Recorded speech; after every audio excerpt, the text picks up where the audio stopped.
the announcement this morning, we will be taking questions from the media. If you have a question, if you could put your name and outlet in the chat bar on the side, and I will unmute you to ask your question. Just a reminder, it will be one question, one follow-up. I will now turn it over to the Minister. Thanks very much, Dakota, and thanks for joining, Tim. It's great to be here with a former colleague and friend to talk about Ontario's important tourism and culture industries throughout this pandemic. A year ago on Friday, I was set to announce that Ontario tourism receipts exceeded $36 billion for the first time in our history, and we were to do that with Beth Potter, the outgoing President and CEO of the Tourism Industry Association of Ontario. Unfortunately, that was cancelled. Because our sectors that day are effectively shuttered. We were hit first, we were hit hardest, and we took the longest to recover. To put this into context, the pandemic from COVID-19 has cut deeper and lasted longer than the 9/11 tragedy, the SARS pandemic, and the global economic recession. Destination Toronto estimates that in the past year, tourism has lost $8 billion in economic spending. Destination Canada has just recently announced that 1 in 10 jobs have been impacted by the tourism sector, with over 500,000 jobs being lost, predominantly here in Ontario. Many of them are women, students, and new Canadians. Throughout the past year, my ministry and myself have engaged 14 ministerial advisory committees. We drafted a white paper for reconnecting Ontarians and reemerging as an economic and global leader, and we are right now embarking on a 5-year plan. We've all rolled out our existing allocation. In addition, we have announced $150 million toward a travel incentive for the year of the staycation, which will be led by Destination Ontario. We want to really expand on Destination Canada's work that they did, where they want to redistribute 2/3 of Ontario Canadian vacation spending to recover and stabilize those jobs. We've rolled out $100 million in additional funding for the Ontario Trillium Foundation, which I'll be speaking about in greater detail next week. We've rolled out $25 million to our artists and our core cultural institutions to ensure their stabilization. We've rolled out $62 million in unallocated funding to our iconic institutions like the Metro Toronto Convention Centre, the Shaw Centre in Ottawa, the Niagara Parks Commission and the St. Lawrence Parks Commission, as well as a number of others. We've worked with the Ministry of Labour and Skills Trade Development to talk about retooling and reskilling those hospitality sector workers who've been out of work. We've worked with the Small Business Grant to ensure that up to our cultural and tourism sectors will be eligible for up to $20,000 for grants. We've expanded the PPE program, and we've utilized the property tax and energy relief supports. But more needs to be done, and that's why I'll be talking about more funding opportunities in the days and weeks ahead. But just as importantly, we need to make sure that we are planning for recovery, and we are continuing to work with industry leaders, those who are affected in these sectors, in order to ensure that we have a refined and authentic Ontario product that stands the test of time post-pandemic. And that's why I've appointed the task force and have asked Mr. Hudak to chair it. The task force in particular will be looking at the travel incentive and how to build out itineraries across Ontario that looks at that authentic Ontario product and experience and really allows our regional tourism organizations to collaborate more frequently. We will be working with our gateway cities, Ottawa and Toronto, to expand on their opportunities. Our cities were hardest hit in the pandemic with respect to tourism. And so our 2 major cities, Ottawa and Toronto, with their 2 major airports, as well as their 2 major convention centers, and the cultural assets in Toronto, mostly owned and supported by the province, and in Ottawa, mostly owned and supported by the federal government, will be key to this. And we will be looking at signature destinations like Niagara, Muskoka, Pelee Island, Prince Edward County, many other places across Ontario, including Northern Ontario, where our Northern Ontario outfitters have had a very difficult year as a result of the border. I asked Tim to to chair this task force for a number of reasons. First, we have a long-standing relationship, having served together in the Ontario Legislature for 4 terms. He was also the minister responsible for tourism during 9/11, the last time our borders were closed. So he has experience in understanding the impact that a closure of the border has on key destinations like the Thousand Islands, Niagara, and of course the Windsor area.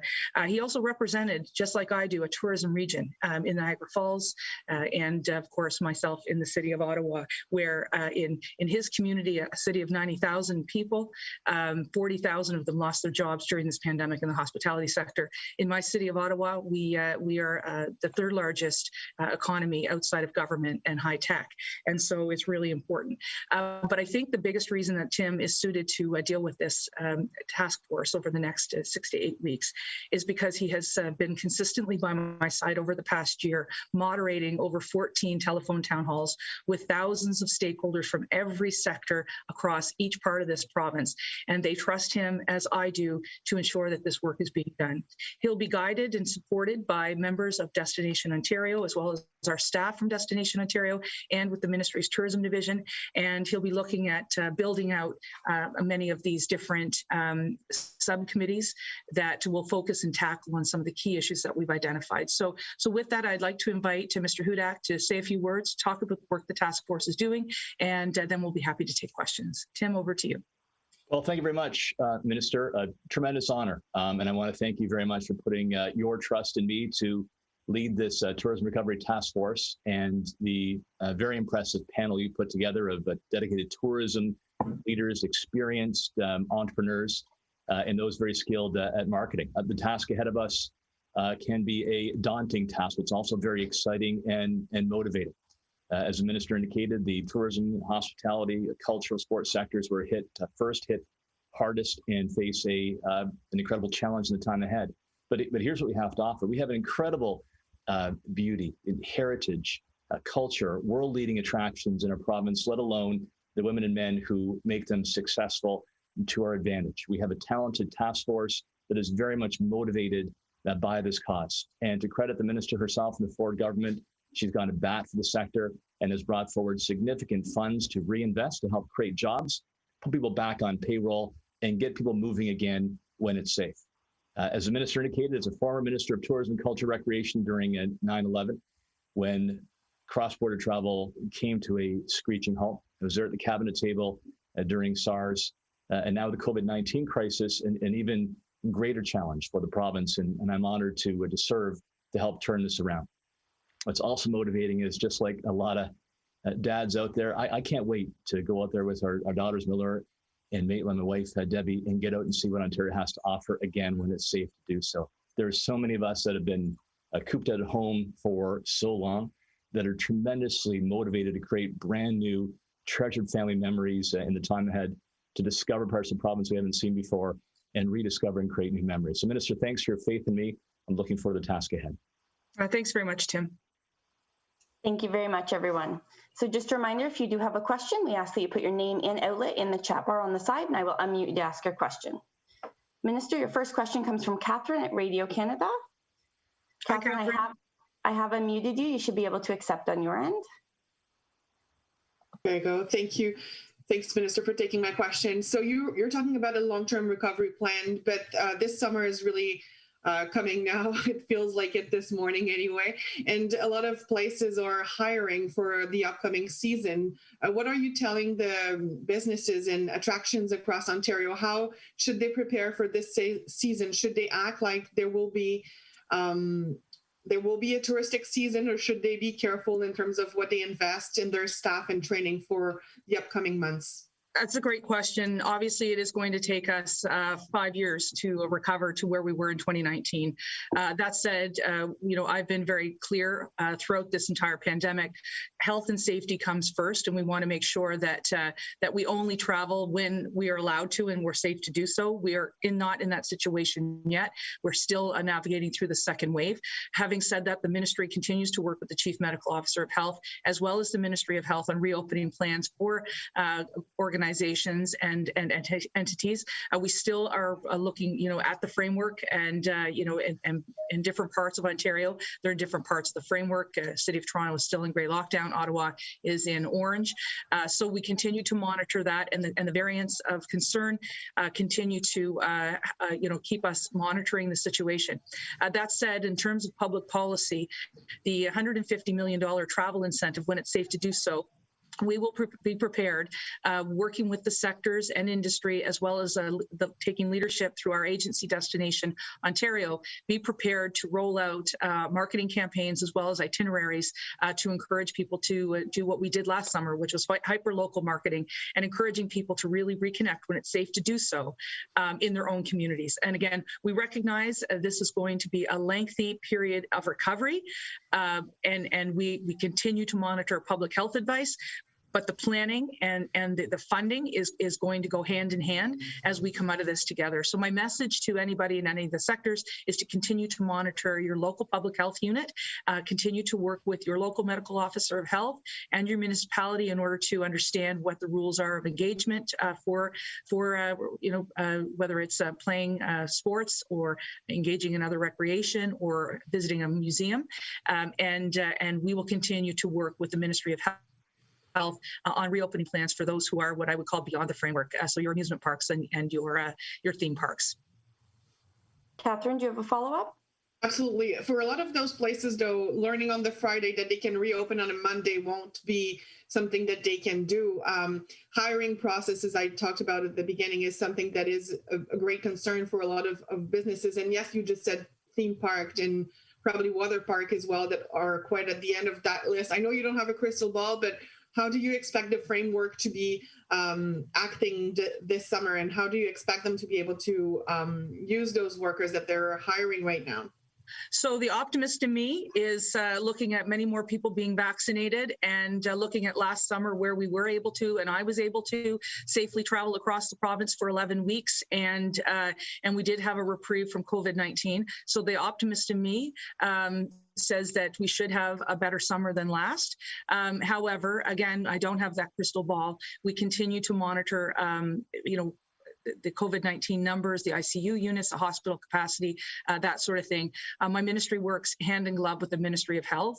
And again, I understand where you're coming from. We recently dealt with this with our ski hills, making sure that these multi-million-dollar operations would be able to get the snow ready to go and hire the people. And I've seen a remarkable resiliency in the sector, and I'm very grateful for everyone's patience. Right now, we're just telling people to continue to monitor public health, but I can assure them that this ministry and this government will be there for them as we come out the other side. Thank you. Thank you very much. Minister, your next question comes from Jeff Gray at the Globe and Mail. Jeff, I have unmuted you. You should be able to accept on your end. Hi, Jeff. Hi there, Minister. Mr. Hudak, how are you? I just wanted to ask, I guess it's obviously related. It's one of the biggest files for tourism going forward, one would hope, which is Ontario Place. And topic. Yeah, I'll bet. I did want to just see if you could say a little bit about sort of where that process has ended up now, because we obviously have the news of Chief Saunders being brought in. We heard last fall about these bidders from the private sector.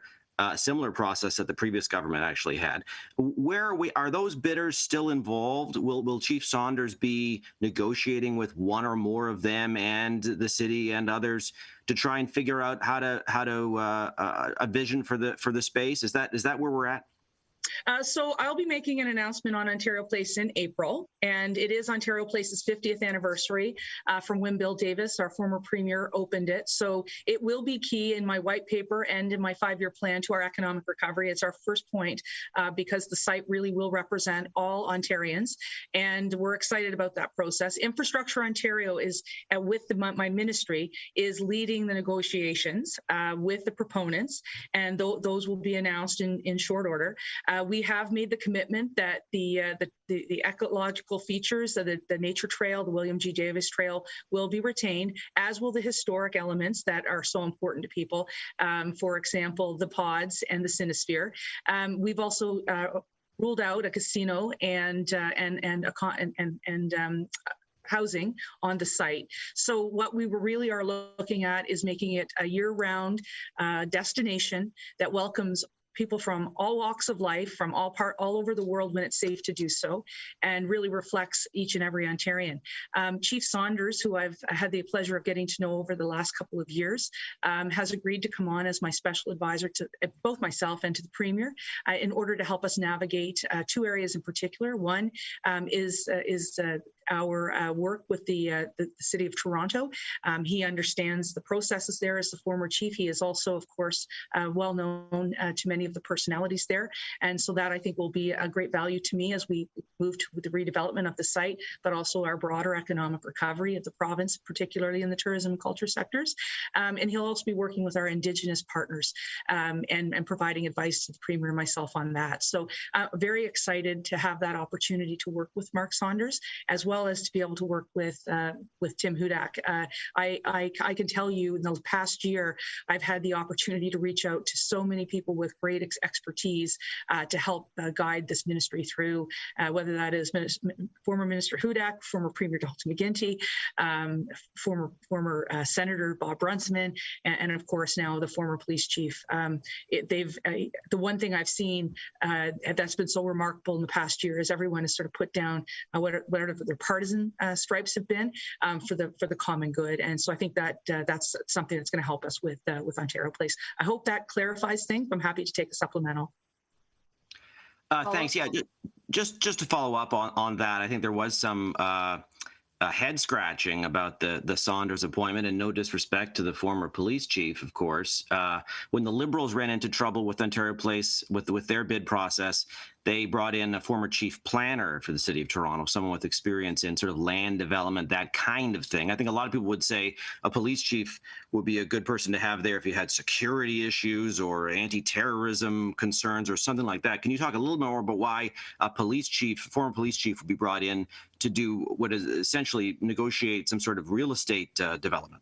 He's not negotiating real estate development, so I completely reject the premise, and I think that those who would peddle that narrative are quite alarmist.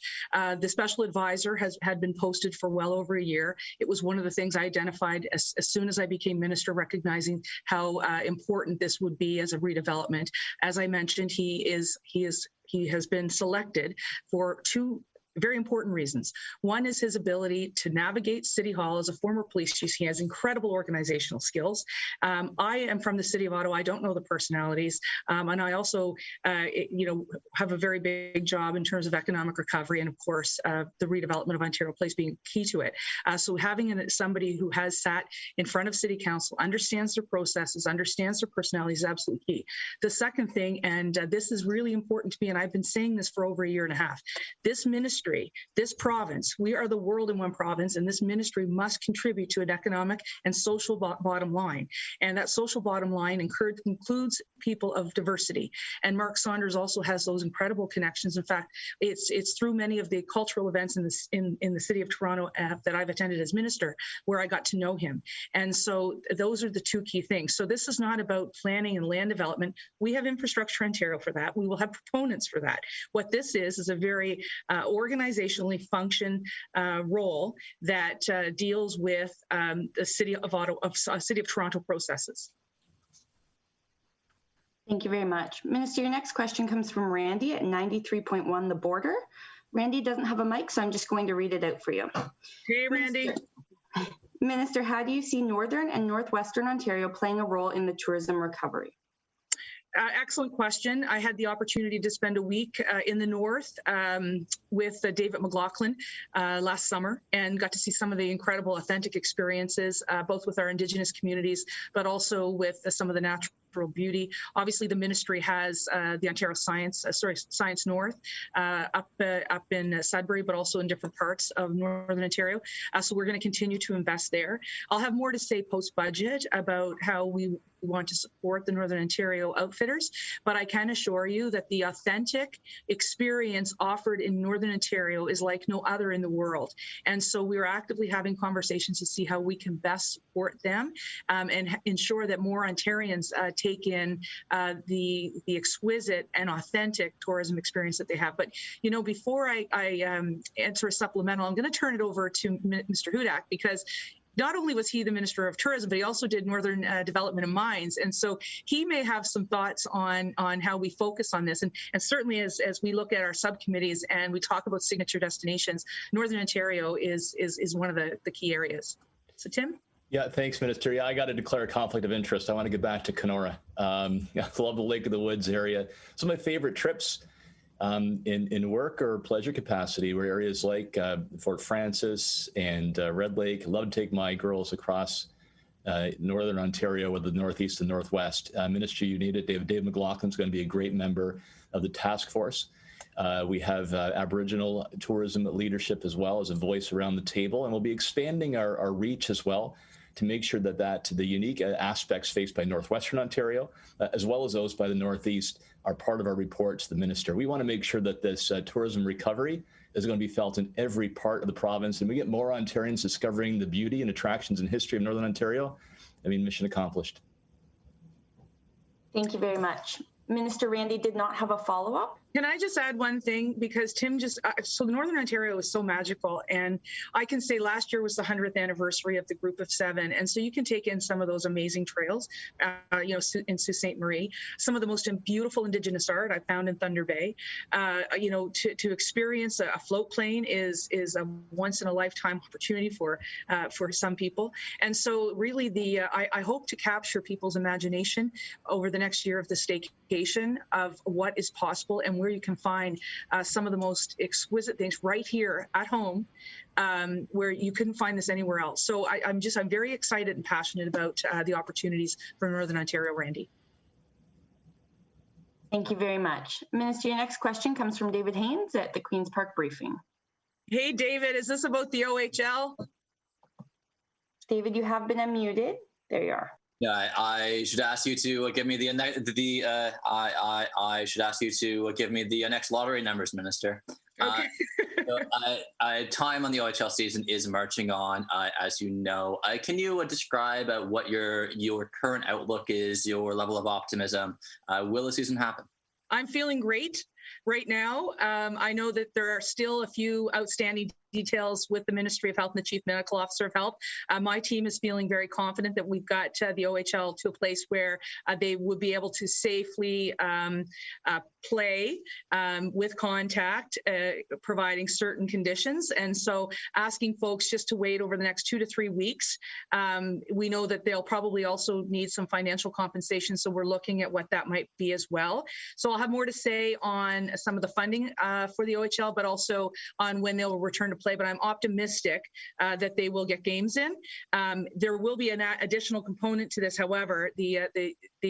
Once we would sign off, if the Chief Medical Officer of Health is confident, they will need to go to their local medical officers of health, just as the NHL and the AHL had to do. So there is a lengthy process, but not one that I think is too lengthy that we can't get a season in, as long as the health conditions are right. So it sounds like you have a positive outlook here. I live, eat, and breathe the OHL. My mother's calling me from Nova Scotia about this. Do you have there's been some reports out there about the trade deadline for the NHL as being kind of a key marker here, because teams want to know what the value of their draft picks are for trades and so on. Do you see that as a kind of key timeline marker that you need to have the season ready by that time? Well, I'll let the AHL and the NHL talk about that. We speak daily with the NHL, with MLSE and with the Senators. So they're very highly collaborative. I actually have just taken calls from both of them this morning. So I think that we'll work with the NHL and the OHL on what that would return. But again, we're still in a public health crisis, and as optimistic as I am, I still need the final sign off by the Chief Medical Officer of Health. And so again. I understand there are petitions, and I understand that there's letters to the editor and open letters, and I appreciate that, and I feel it, and I understand. And we've been going through this with every sector within this ministry for 12 months now. Since the 12th of March, we've all been shuttered, and those are our dance studios, our yoga, everything. So we're really trying to make sure that that we are helping guide the openings, but they have to be safe and signed off on by the Chief Medical Officer of Health. But I got to tell you, I have a lot of optimism for sport coming out of this pandemic, and we've got a lot of great things to announce next week. Thank you very much. Tim, did you want to weigh in on the OHL? I was a garbage goal scorer, right? Maybe that's why I got in politics. I'd sort of hang out for the net and try to put the puck in the net without doing any work. I think your answer was perfect. I'll stand back on that one. Thank you. Minister, your next question comes from Khalid at Canadian News. Khalid, I have unmuted you. You should be able to accept on your end. Hi, Khalid. Hi, Minister. How's everybody? 10, 15 years ago, we had a project through the Ministry of Tourism with Via Train this project called the Bike Train. And it allowed anybody who have a bike to hop in, hop out to Niagara and come back the same day with reduced fares. Can we see this season, especially in summer with the pandemic and everything, a season pass for the major destination? Anybody who has a bike, his family, friends, and whatever, can hop in, go maybe a day, tour, and come back, because transportation fees and fares are really a big hurdle when it comes to tourism.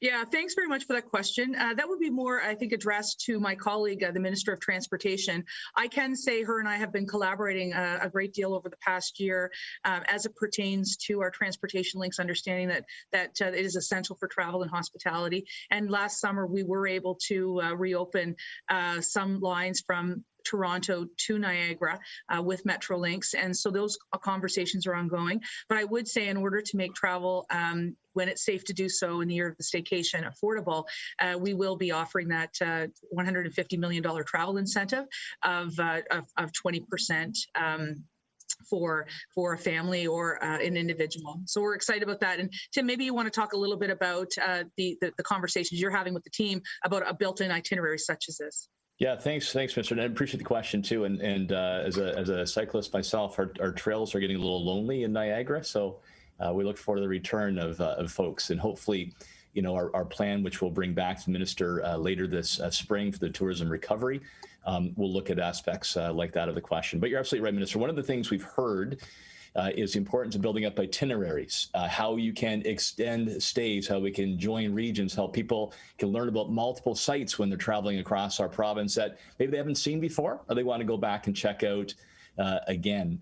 Not only does that help create even greater memories for families and tourists across our province, it's going to put women and men back on payroll. We've had a lot of job losses in the sector, as Minister indicated, and our top goal is to make sure people can get back to work safely and start putting money back into their bank accounts. We want to also make sure that we have partnerships across the various regions and the various attractions. I think a huge game changer when it comes to tourism is Minister MacLeod's idea in the recent budget to do the 20% tax credit on destinations. That's going to help extend stays. It's going to help people visit more attractions, and really, they're going to be vacations of a lifetime for Ontarians. Thank you. My follow-up about the Parliament slip, we heard about it a couple of days ago to develop Toronto waterfront. I want to know, because it's a little bit ambiguous, who's paying for this in case it will be passed, who will be running it, and why don't we have more than this? Because actually, it's been ages we haven't touched or developed the waterfront in a modern way. Yeah, the ministry actually has so much waterfront asset across the province. So between the St. Lawrence Parks Commission, the Niagara Parks Commission, one of our attractions up in Thunder Bay, as well as Ontario Place, it's obviously very important to me as somebody who grew up in Atlantic Canada that the waterfront always is available and accessible. So that's one of the things we want to make sure for Ontario Place. Again, it's Ontario Place. It's not just in one city. It's located somewhere, but it's going to reflect all Ontarians. There will be some remediation work that the province will pay for, but the proponents will be responsible for their own developments. And so we will be announcing more in April. And again, as much as this hopefully, when it's safe to do so, be the year of the staycation, it also is going to be a seminal year for Ontario Place on its 50th with a number of announcements throughout the year. Thank you. Thank you. I think we have time for about 2 more questions there. Minister, your next question comes from Alex at City News Ottawa. Alex, I have unmuted you. Hello. Hey, Alex, how are you? Oh, not bad. You'll have to tell me before you get started. Is it as warm at home today as it is in Toronto? It's like 11 degrees here. Oh, it's beautiful. Okay. So when I get home, the snow will melt. Oh yeah, it's hopefully by the time I leave here, it'll hopefully be all gone. Okay, good. So my first question is, how will the creation of this task force affect the tourism industry in Ottawa? I'm glad you asked. So Ottawa would be considered one of our 2 gateway cities, Toronto being the other. Michael Crockett, who has been an advisor to me throughout the pandemic, it will continue to support those efforts. He, along with Scott Beck in Toronto, who has a similar position, will be working to reopen our gateway cities. They're different for a couple of reasons, and I mentioned it earlier on. Ottawa and Toronto both have international airports. They're both capitals, obviously the nation's capital and the provincial capital. They have 2 agencies within this ministry that drum up more business support than anywhere else in the country for meetings and conventions, being the Shaw Centre and Metro Toronto Convention Centre. And of course, we have a condensed amount of cultural assets. And so in Ottawa, the National Gallery, the Museum of Nature, so many different organizations that contribute to the cultural fabric. So Ottawa will be well represented, and Ottawa will be part of that gateway cities. So we recognize our cities were hit first and hardest with the tourism economy. Many of our rural communities actually experienced some over-tourism last summer. That did not happen in Ottawa and Toronto. So we really have to look at 2 types of traveler in Ottawa, and that is the leisure traveler that when it's safe for them to come back to stay in our hotels. But just as importantly, and this is where the visitor economy is very important in Ottawa, it is the conventions and the meetings and people coming to come for 2 days for meetings and then stay for a 3rd and a 4th to experience the nation's capital and then the countryside around it. And so we really want to position Ottawa as a global leader that will reemerge post-pandemic. The other area where Ottawa will be very important as a gateway city is sport hosting. And we know from experience in this ministry, when we bring a sport event to any part of Ontario, but to Ottawa in this example, people will stay and they will spend, and so that's going to be key for us as well as we start to look at that. And then I would just say the final component there would be the festivals and events. Every dollar that this ministry invests into a festival or event like Blues Fest or Jazz Fest in Ottawa, we yield a $21 return. So making sure that that level of asset is maintained is going to be absolutely incredibly important. So happy to take a supplemental. And I can tell you one thing: Tim Hudak was the minister at the time that invested in the rebuild of the Shaw Centre. Do you remember that, Tim? I do. I remember being lobbied pretty heavily on that by some folks as well. Yeah, just to add to that, Minister, absolutely right. The gateway cities of Ottawa and Toronto will be a special points of focus for our task force. I'm going to describe very well what that means for Ottawa. And then, of course, our destination areas like Niagara Falls, Muskoka, Northern Ontario, we've spoken about to encourage package vacations in that area will be a point of focus. And third really is going to be marketing, right? How do we motivate Ontarians to safely travel across the province and take advantage of that 20% tax credit? I mean, that basically means in essence, for every fifth dollar you spend, that's going to be supported by the government of Ontario to encourage longer stays and to put people back on payroll. So those will be the three main points of focus of our task force.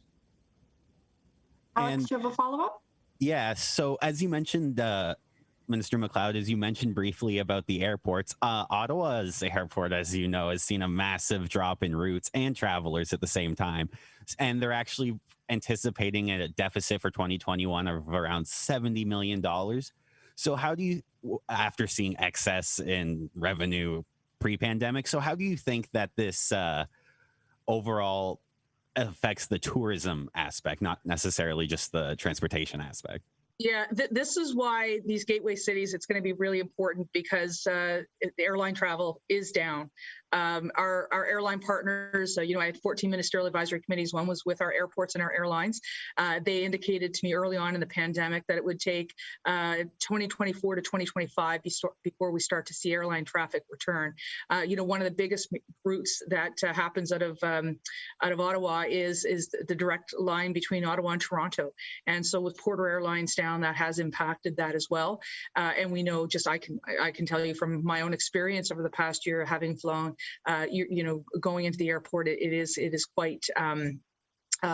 It is quite interesting. It really does feel like you're getting in at 3 a.m. and you're the only flight there.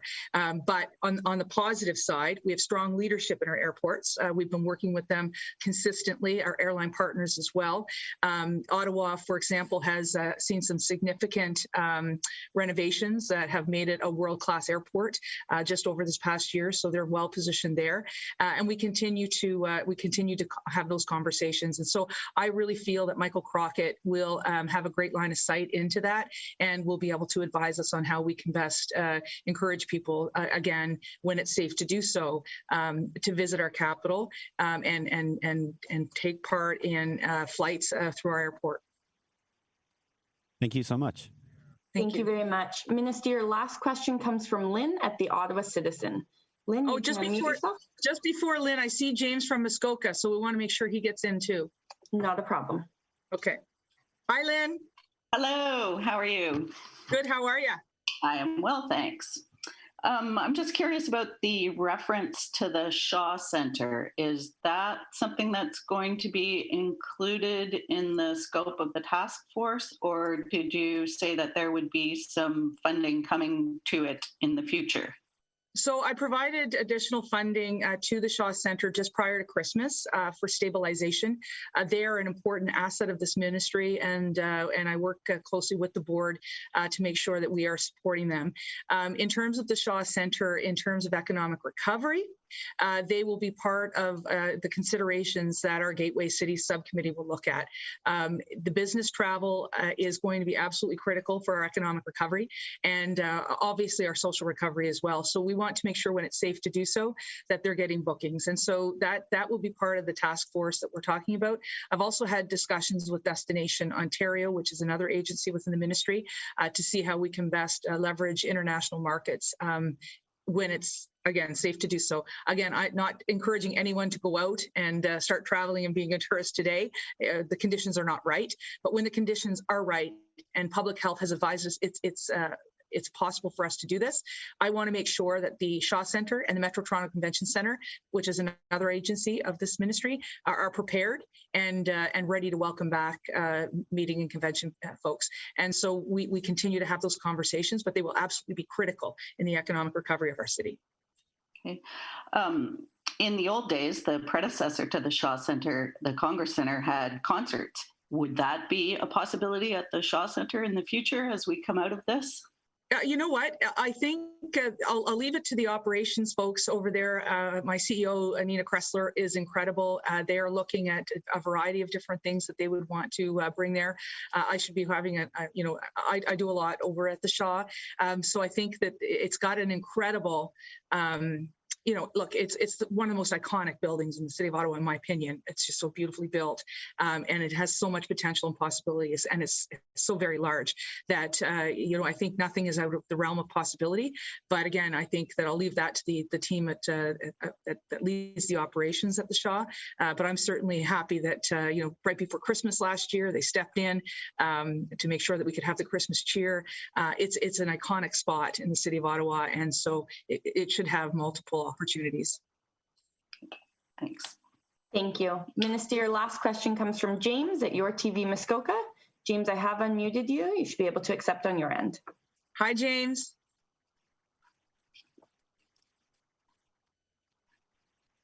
Oh, there you are. Hi, Minister. Sorry about that. Thanks very much for giving me a chance to. Obviously, cottage country plays a big role in the tourism sector in Ontario. So I am just curious where that falls in these discussions right now, especially with Muskoka, Parry Sound, the Kawarthas. Yeah, thanks very much, James. I can tell you that MPP Norm Miller, a colleague of mine and a former colleague of Mr. Hudak's, will be the sole MPP on this task force.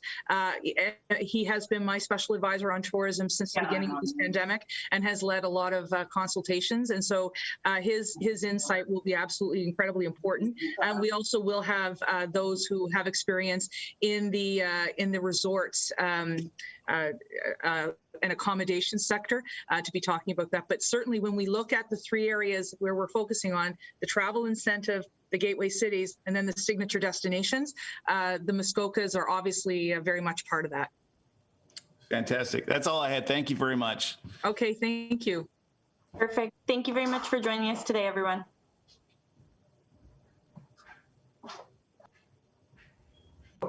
Minister, would you like to provide some closing remarks? Yeah, I just again wanted to say thank you to Tim Hudak for leading this task force. It's important work. I want people to know when it's safe to do so that Ontario is not only open for business, but we will be open for visitors, we will be open for artists, and we will be open for athletes when it's safe to do so. So Tim, maybe I'll hand it over to you for some concluding remarks.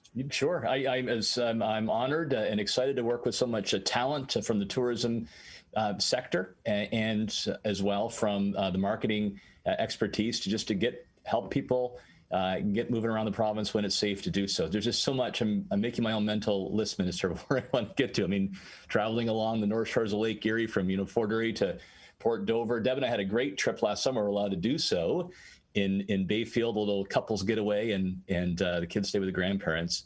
I just think that this is a plan that is going to help spark tourism right across our province, give people memories that they will treasure forever and help them to escape the confines of the homes during COVID. And I also want to commend your leadership, Minister, in delivering for the sector, not only for the men and women that work in the sector, but for people like me who want to get out and enjoy Ontario.